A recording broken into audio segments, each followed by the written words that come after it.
अब जैसे क्वेश्चन होगा, find the sum of all coefficient of 3x + 4y raise to power 7 या 8 ले लो या 7 जो भी ले लो। ठीक है, तो अगर इसका हमको बताना है sum of all coefficient of 3x + 4y raise to power 8, तो ऐसे क्वेश्चन में क्या करोगे? तो जब कोफिशिएंट की बात आती है तो इसका मतलब देखो, पावर 8 वाला जो भी फॉर्मूला बनेगा 8c0 होगा, फिर 3x की पावर क्या बनेगा तुम्हारा, 8c0 3x की पावर 8 होगा, फिर 8c1 3x की पावर 7 और 4y हो जाएगा। ठीक है, तो ये टर्म में क्या होगा, 8c0 तो 1 होता है, यहाँ पे 3 की पावर 8 बाहर निकालना पड़ेगा और x की पावर 8, तो कोफिशिएंट ये है, x की पावर को छोड़ के बाकी जो टर्म बचा है कांस्टेंट वो है। फिर यहाँ 8c1 8 होगा, यहाँ 3 की पावर 7 और ये 4 की पावर 1 आएगा, और यहाँ x और y होगा, इसको छोड़ के ये वाला तुम्हारा कोफिशिएंट है। तो इसका मतलब ये तुम्हारे हट जाए, ये अगर हट जाए तो इसका मतलब जो सम आएगा वो कोफिशिएंट होगा। इसका मतलब अगर x और y को हटाने का मतलब है कि x और y की वैल्यू क्या रख दो, 1 रख दो। ये टर्म आगे भी ऐसे ही जाएंगे ना, 8c2 3x की पावर 6 और 4y की पावर 2, और ऐसे करते करते 8c8 हो जाएगा और 4y की पावर 8। तो इसमें 4 की पावर 8 बाहर आएगा, y की पावर 8 रहेगा, तो 8c8 और 4 की पावर 8 पूरा कोफिशिएंट है और y की पावर 8 का कोफिशिएंट है, तो वेरिएबल का कोफिशिएंट होता है। तो अगर ये वेरिएबल को हम 1 कर दें, ये वेरिएबल 1 हो जाए, तो सिर्फ क्या मिलेगा हमको, सिर्फ कोफिशिएंट मिलेंगे, है ना। अगर x और y को हम रख देते हैं, x = y = 1 रख देते हैं, तो यहाँ 3 + 4 की पावर 8 हो जाएगा, और यहाँ पे आ जाएगा 8c0 3 की पावर 8, 8c1 3 की पावर 7 4 की पावर 1, फिर 8c2 3 की पावर 6 4 की पावर 2, फिर 8c3 3 की पावर 5 और 4 की पावर 3, और ऐसे करते करते 8c7 3 और 4 की पावर 7 प्लस 8c8 4 की पावर 8, इस तरीके से, है ना। तो ये पूरे कोफिशिएंट आ गए, है ना। तो इसीलिए जो वेरिएबल होता है उसको क्या कर देना, 1 कर देना। अब इसका सम कितना है, अब इसको सॉल्व थोड़ी करोगे, इसको सॉल्व करोगे, तो ये है 7 की पावर 8, तो इस पूरे का सम जो वो आएगा 7 की पावर 8, है ना। वेरी गुड, आ गया समझ में। फिर अब एक क्वेश्चन मैं ले लेता हूं।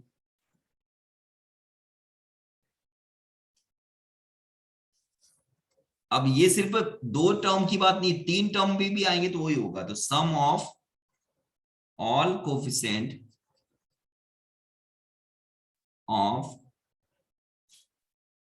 2x - 3y raise to power 9, इसका बताना है सम।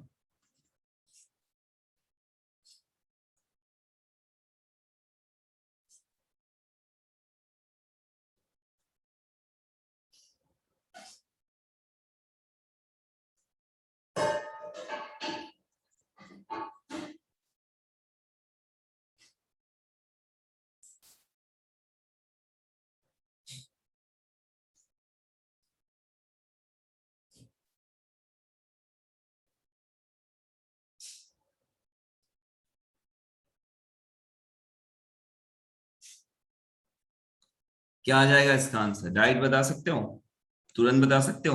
हम x और y को 1 रखेंगे तो 2 - 3 मतलब -1 की पावर 9, मतलब कि -1, -1 की पावर और है ना, तो -1 आ जाएगा। इसका क्या आएगा, यहाँ 3 + 2 + 4 है, मतलब कितना हो जाएगा, 9, 9 की पावर 7, इसका आंसर आ जाएगा, है ना। इसमें भी वही होगा, 3 भी टर्म होंगे ना, मतलब इसको ट्राइनोमियल बोलते हैं। जब तुम a + b की पावर n है तो ये तुम्हारा बाइनोमियल है ना, क्योंकि 2 टर्म है, 2 टर्म की पावर करो तो बाइनोमियल है। अगर a + b + c की पावर n करते हो तो ये तुम्हारा ट्राइनोमियल है ना। और a + b + c + d की पावर n करते हो तो ये क्वाड्रिटोनिमियल ऐसा कुछ नाम हो जाएगा इसका ना। ठीक है, क्वाड नोमियल हो जाएगा, क्वाड्रोनोमियल बोल सकते हो उसको, मतलब नाम में कुछ नहीं रखा है, इस तरीके से ना क्वाड्रोनोमियल। फिर बाद में 5 वाला 6 वाला वो सब पॉलिनोमियल टाइप के हो जाएंगे फिर।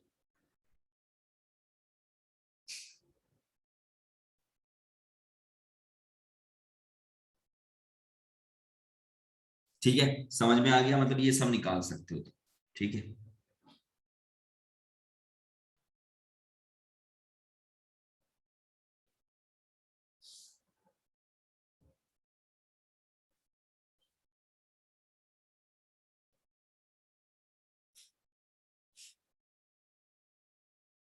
ठीक है, इसको हटा दो।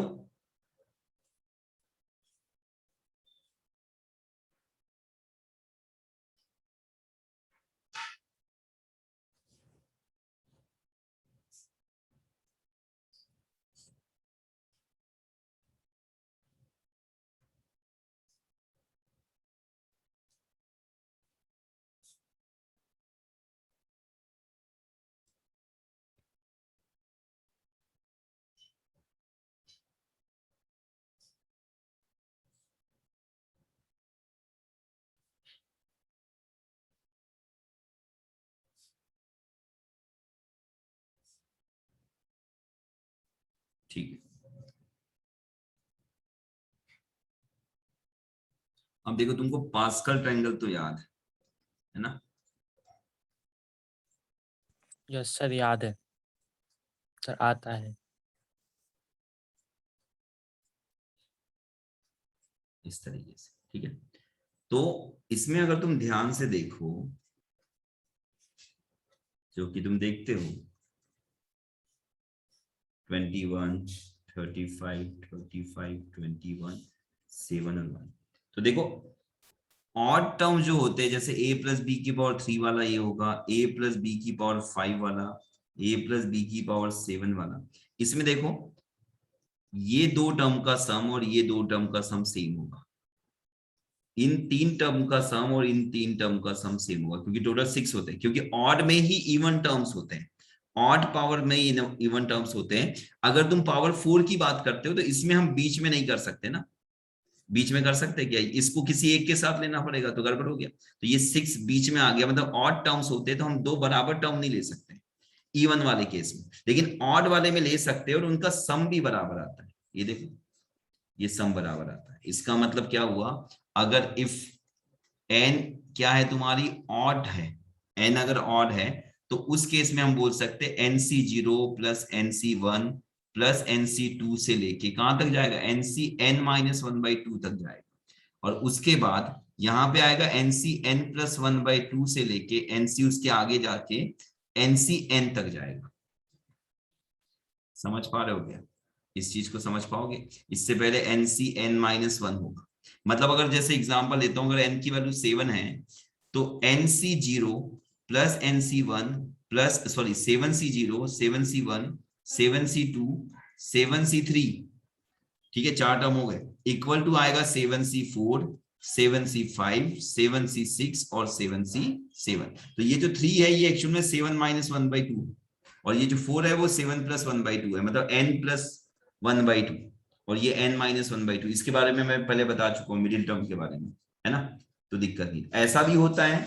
और क्या होता है, और साथ में होता है 7C0 7C2 7C4 7C6 equal to आता है 7C1 7C3 7C5 और 7C7, ये भी इक्वल आते हैं, मतलब ये 2 4 6 वाले और ऐसे कॉन्सेक्यूटिव चार टर्म और लास्ट के चार टर्म भी इक्वल आते हैं, है ना? तो ये भी थोड़ा सा पास्कल ट्रायंगल की वजह से तुम इस चीज को देख सकते हो। ये पास्कल ट्रायंगल की वजह से नहीं, तुमने इसमें देखा है कि हम x -1 रखते हैं और उसका होल स्क्वायर किए थे तो आया था x की जगह पे 1 + x में x की जगह पे -1, ये मैंने अभी बताया था थोड़ी देर पहले प्रूफ इसका।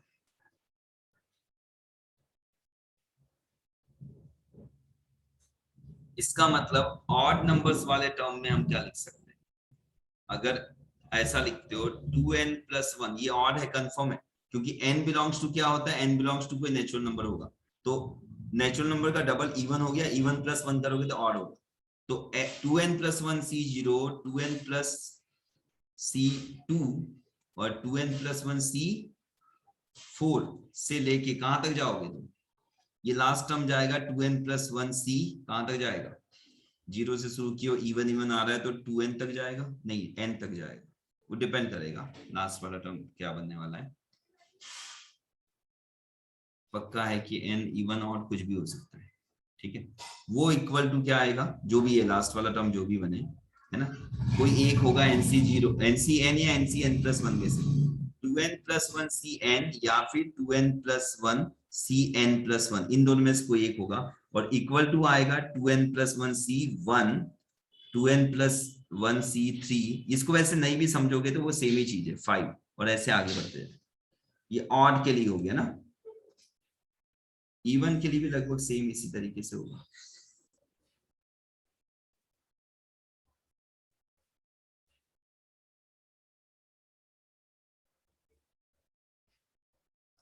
ये तो हमने पहले पढ़ लिया, ये वाली प्रॉपर्टी कोई काम की नहीं है वैसे। हाँ, इसके प्लेस पे हम इसी प्रॉपर्टी को थोड़ा अलग कर सकते हैं। क्या कर सकते हैं? 2n+1 C0, 2n+1 C1, 2n+1 C3 से लेके 2n+1 Cn तक इक्वल टू आ जाएगा 2n+1 Cn+1, 2n+1 Cn+2 से लेके 2n+1 Cn 2n और फिर 2n+1 C 2n+1, इस तरीके से, है ना, जो हम यहाँ पे देख रहे हैं ये वाला इस टाइप की चीज, ये काम की है, इसको नोट कर सकते हैं। तो ऑड नंबर्स में ये भी होता है ना, इसको भी, और ये बढ़िया आराम से पास्कल ट्रायंगल को देखोगे तो उससे समझ में आ जाएगा। इवन में नहीं होता लेकिन ऑड में होता है।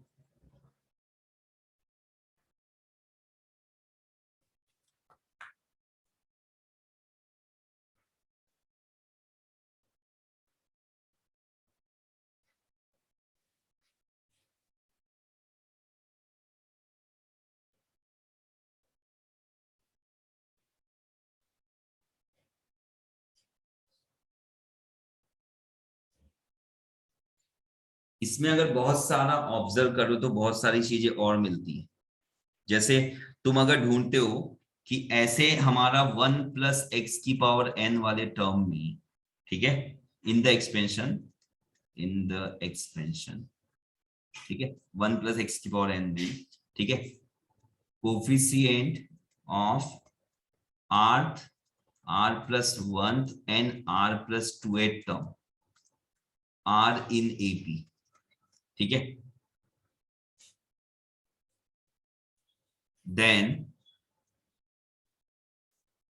स्मॉलेस्ट वैल्यू ऑफ n बताना है। ऐसे मतलब 1+x⁴n के जो कोफिशिएंट होते हैं, सुन लो, 1+x⁴n है तो इसके सब कोफिशिएंट होंगे, तो rth नंबर का टर्म उसका जस्ट मतलब 3 कॉन्जिक्यूटिव टर्म किसी ऐसे को n की स्मॉलेस्ट वैल्यू बताना है जिसमें 3 कॉन्जिक्यूटिव टर्म AP में हो, 3 कॉन्जिक्यूटिव टर्म। तुम सोच सकते हो कि ये सेकंड वाला हो सकता है, पर इसमें देखो 2 1 फिर 2 हो गया, तो ये 3 कॉन्जिक्यूटिव टर्म नहीं हुए। यहाँ पे 3 कॉन्जिक्यूटिव टर्म क्या है, ये ले लो या ये ले लो, नहीं है AP में, ये 3 टर्म AP में नहीं है, या फिर ये 3 टर्म AP में नहीं है, या ये 3 टर्म AP में नहीं है। यहाँ पे ये 3 टर्म AP में, यहाँ पे डिफरेंस 4 है, यहाँ पे 5 है। ये 3 टर्म या ये 3 टर्म या ये 3 टर्म नहीं हो सकते। ये 6 और 5 में कितना है डिफरेंस, 9 का, और इसमें कितना है 5 का, तो यहाँ 9 है यहाँ 5 है, कॉमन डिफरेंस सेम नहीं है।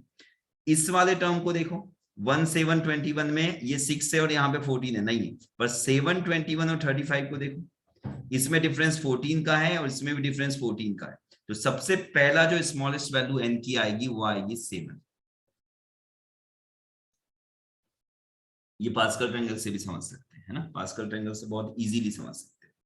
तो स्मॉलेस्ट वैल्यू जो आएगी वो आएगी 7, जिसमें 3 कॉन्जिक्यूटिव टर्म जो है कोफिशिएंट के, मतलब एक्सपेंशन के 3 कॉन्जिक्यूटिव टर्म AP में, ये AP में है या नहीं? बिल्कुल, ये भी AP में है। इसमें कॉमन डिफरेंस कितना आ जाएगा, -14, इसमें कॉमन डिफरेंस +14 है।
नोट कर लिया?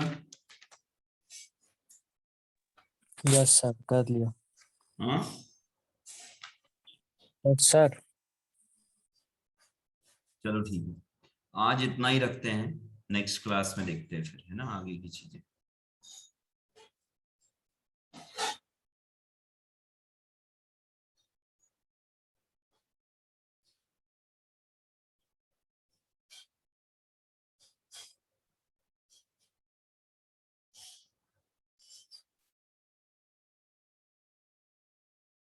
कल की छुट्टी क्यों है, किस बात की कल की छुट्टी है? सर नहीं है। हाँ, नहीं है। शिवम पूछ रहे हो कि बता रहे हो? वो पूछ रहा होगा सर, कल नहीं है सर, कल स्कूल लगे। उसकी तो पूरी छुट्टी है हमेशा की।